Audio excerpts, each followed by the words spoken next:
Lembaga Penyiaran Publik Lokal, Radio Publik Kabupaten Sragen, Buana Asri, saluran informasi. Guyub Rukun Bangun Sukowati. Selamat pagi para sahabat Radio Buana Asri dimanapun para sahabat berada. Berjumpa kembali pada pagi hari ini di dalam Mimbar Agama Kristen. Pada saat ini kita akan merenungkan sebagian dari firman Tuhan yang diambil dari kitab Daniel pasal 9 ayat 1 sampai dengan 14. Namun sebelum kita membaca firman Tuhan, marilah kita berdoa, mohon pimpinan Tuhan. Mari kita berdoa. Ya Allah yang Maha Baik, Allah Sang Cinta, Allah yang penuh dengan kasih dan anugerah, kami bersyukur untuk pagi hari ini ketika Engkau masih memberikan kami kesempatan untuk melanjutkan kehidupan kami. Kami bersyukur untuk pemeliharaan-Mu di dalam kehidupan kami hari lepas hari. Terlebih juga malam hari tadi ketika Engkau juga masih melindungi dan juga menyertai istirahat kami. Dan pada saat ini Engkau memberikan kesempatan bagi kami untuk melanjutkan kehidupan ini. Biarlah melalui permenungan sabda yang akan kami lakukan bersama-sama pada saat ini boleh menjadi kekuatan di dalam kami menjalani hari-hari kami, boleh menjadi penuntun di dalam kehidupan kami, terlebih ketika kami berjumpa dengan badai kehidupan, ketika kami berjumpa dengan kerikil-kerikil yang tajam, jalan-jalan berkilu dan berkelok.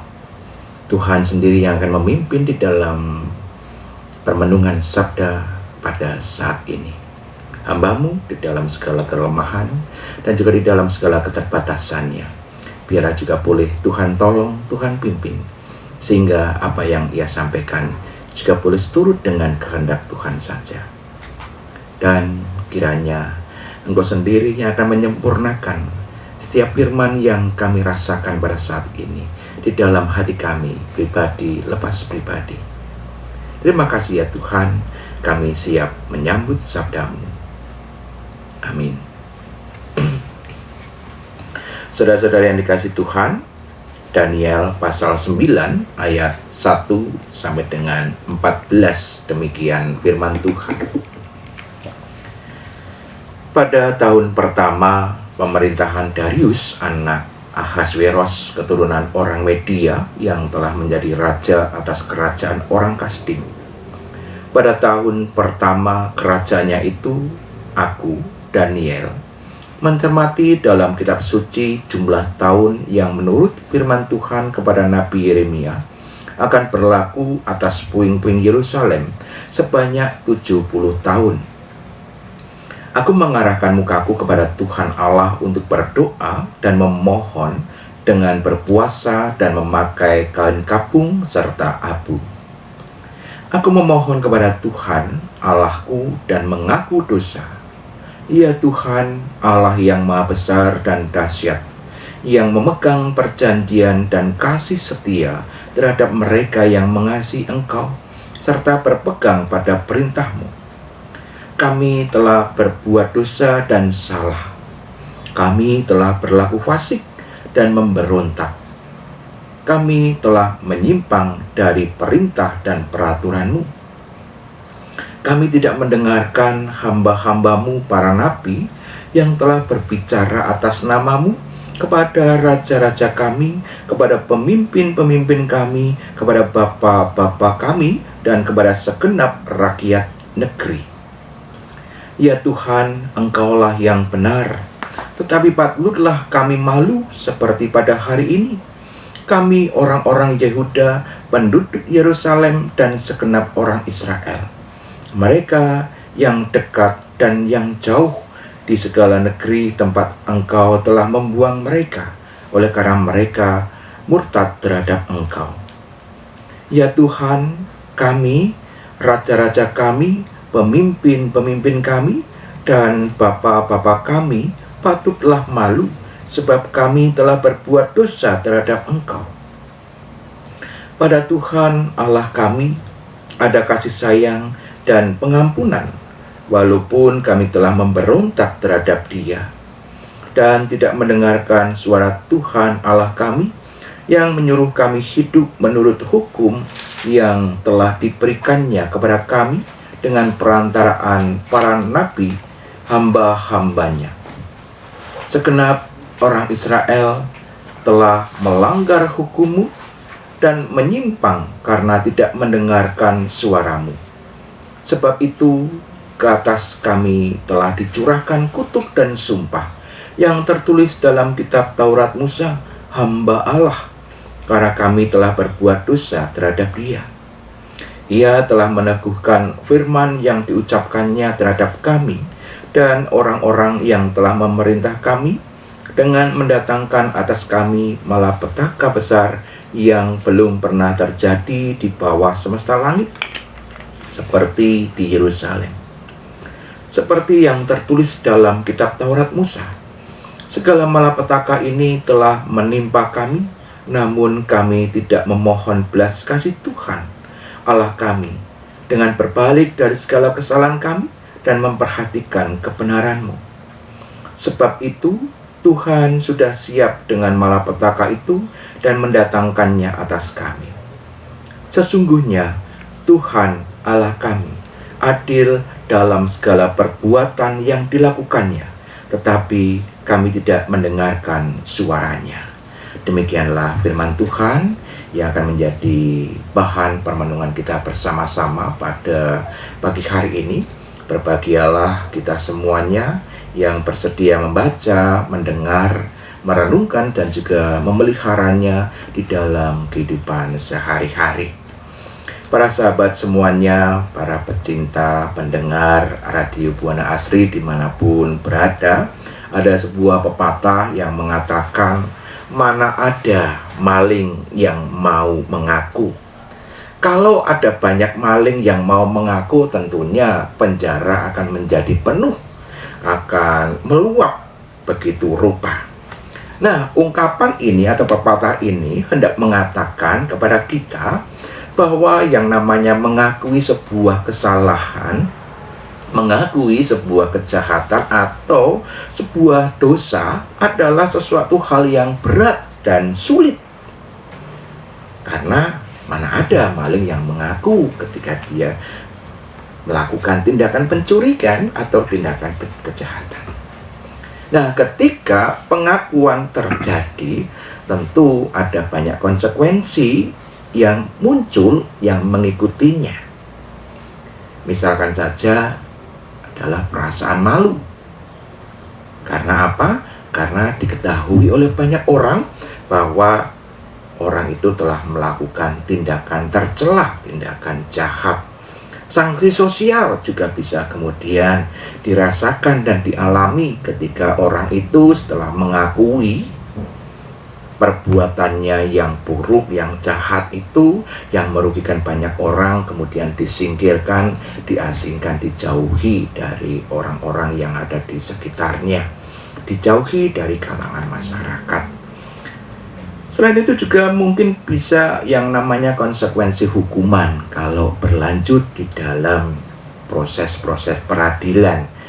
Entah itu kemudian akan mendapatkan denda ataupun kemudian harus dipidana, dipenjara, dan lain sebagainya. Artinya apa? Artinya ada berbagai banyak konsekuensi logis ketika orang mau mengakui akan kesalahan, akan pelanggaran, akan dosanya. Oleh karena itu memang kemudian menjadi hal yang sulit untuk orang melakukannya. Sehingga muncul ungkapan yang lainnya, yaitu ungkapan yang mengatakan bahwa seorang kesatria bukan dilihat dari seberapa banyak ia melakukan kebenaran, namun seorang kesatria akan dilihat dari seberapa beraninya dia mengakui kesalahan yang telah diperbuatnya. Nah, di sini tentunya dibutuhkan yang namanya keberanian. Keberanian untuk mau mengakui kesalahan.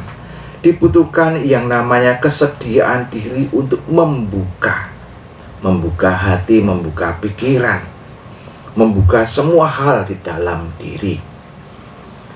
terlebih mengakui dengan jujur di hadapan Allah berkaitan dengan apa? Berkaitan dengan pelanggaran-pelanggaran kita, berkaitan dengan dosa-dosa yang sudah kita lakukan di dalam perjalanan hidup kita. Nah, di dalam bacaan kita pada pagi hari ini yang menjadi dasar permenungan kita bisa melihat di sana adalah sosok Daniel, dan kita tentunya sudah cukup kenal dan cukup hafal dengan sosok Daniel ini, di mana Daniel adalah seorang Israel yang dibuang ke Babilonia. Nah, di dalam pembuangan ini dia sedang membaca kitab Yeremia, di mana di dalam kitab Yeremia itu menubuatkan penghakiman akan segera datang. Daniel juga membaca di dalam kitab Yeremia itu bahwa bangsanya akan berada di dalam pembuangan kurang lebih sekitar masa 70 tahun. Dan Daniel mencoba menghitung-hitung nih, kira-kira dari masa pembuangan itu sampai dia membaca kitab itu, kira-kira sudah ada masa berapa lama. Nah, di sini Daniel melihat bahwa masa 70 tahun itu hampir tiba. Dan mengetahui hal ini, kemudian Daniel mengarahkan mukanya kepada Tuhan untuk apa? Untuk berdoa dan memohon. Memohon kepada Tuhan. Dan di dalam doanya Daniel ini menyadari Daniel berpuasa. Daniel mengenakan kain ungu. Daniel mengaku akan dosa-dosanya. Selain itu juga Daniel mewakili segenap bangsa Israel memohon pengampunan di hadapan Tuhan. Daniel percaya bahwa Allah yang Maha Besar dan dahsyat itu adalah Allah yang memegang perjanjiannya. Allah yang juga mengasihi dan juga setia kepada bangsa Israel. Dan kita juga bisa melihat di dalam doa Daniel itu bukan hanya menggunakan kata ganti aku, tetapi juga di sana menggunakan kata ganti kami ketika muncul ungkapan raja-raja kami, pemimpin-pemimpin kami. Di sini kita bisa melihat bahwa sesungguhnya doa pengakuan dosa Daniel itu bukan hanya sekadar pengakuan dosanya secara pribadi, tetapi juga mewakili bangsa Israel. Bagaimana bangsa Israel telah banyak melakukan tindakan pelanggaran kepada Allah dengan tidak percaya kepada para nabi-nabi Tuhan yang diutus oleh Tuhan untuk memberikan nasihat kepada para pemimpin bangsa atas nama Tuhan. Daniel juga sadar sebagai bagian dari bangsa itu, dia sebagai pribadi juga telah turut andil di dalam tindakan keberdosaan, yaitu melakukan pemberontakan kepada Tuhan. Karena itu, di situ Daniel juga merasa malu. Daniel merasa prihatin atas kebebalan dari orang-orang Israel, sehingga menjadi hal yang wajar apabila Tuhan kemudian menghukum. Tuhan menghukum mereka untuk dibawa ke tanah pembuangan. Ini sebagai bentuk keadilan Tuhan bagi bangsa Israel yang membangkang, bangsa Israel yang memberontak, yang tidak mengikuti apa yang sudah Tuhan tetapkan. Dan di dalam doa Daniel ini ada sebuah gambaran yang jelas tentang ungkapan iman Israel, yaitu tentang mendapatkan belas kasih Allah. Karena di sana di dalam permohonan ampun yang Daniel sampaikan di dalam doanya ini didasarkan pada belas kasih Allah. Karena di sana Daniel berdoa, karena akhir masa 70 tahun itu sudah dekat. Daniel meminta Allah membebaskan Israel dari pembuangan, agar mereka bisa kembali kepada bangsa dan negeri mereka. Sungguh sebuah doa yang luar biasa. Dan doa ini menjadi sesuatu hal yang penting di dalam kitab Daniel. Bagaimana paling tidak ini menjadi bagian esensi dari kitab Daniel berkaitan dengan doa yang diungkapkannya kepada Tuhan. Dan doa Daniel ini kemudian terjawab sebagaimana yang dicatat di dalam kitab Esra dan juga kitab Nehemia. Para pendengar yang dikasihi Tuhan, berbicara tentang pribadi, bicara tentang diri. Seringkali keangkuhan dan juga kesombongan diri menjadi penghambat manusia untuk mengakui kesalahan yang sudah diperbuat di hadapan Tuhan. Kadangkala di sisi yang lain juga manusia merasa tidak layak, merasa tidak pantas. Dan perasaan ini kemudian mendominasi di dalam diri manusia itu. Sehingga kemudian manusia enggan dan segan untuk menghadap hadirat Tuhan, untuk mengakui dosa-dosa dan pelanggaran. Padahal semestinya kita sebagai umat Tuhan memahami dan meyakini bahwa Tuhan Allah kita adalah Allah yang penuh dengan belas kasih, Allah yang selalu memberikan pengampunan kepada setiap umat yang dengan rendah hati datang kepadanya untuk mengaku dosa. Oleh karena itu, mari kita sebagai umat Tuhan datang dengan rendah hati kepada Tuhan, ungkapkan segala sesuatu kepadanya dengan seluruh keberadaan diri kita. Dan tentunya bukan hanya sekedar datang dengan rendah hati dengan segala ucapan dan ungkapan, tetapi juga perlu diiringi dengan sebuah komitmen. Komitmen yang jelas untuk apa? Untuk melakukan perubahan, untuk melakukan pembaruan hidup di tengah-tengah konteks dunia masa kini. Karena apa? Karena tanpa adanya pembaruan, tanpa ada komitmen untuk merubah diri, maka pengakuan kita di hadapan Tuhan hanya akan menjadi sebuah wacana biasa, menjadi sebuah slogan yang seakan-akan ketika kita sudah mengatakannya, maka kita sudah melakukannya. Biarlah kita terus dengan sungguh-sungguh datang pada Tuhan dengan rendah hati, dan juga kita memiliki sebuah komitmen yang jelas untuk terus bersedia diperbaharui oleh Tuhan, sehingga di dalam perjalanan hidup ke depan kita boleh semakin baik dan semakin baik lagi, yang pada akhirnya Tuhan akan memberikan pernyataan bahwa hai engkau anakku, engkau layak untuk masuk di dalam meja perjamuan kudus ini. Tuhan memberkati kita semuanya. Amin.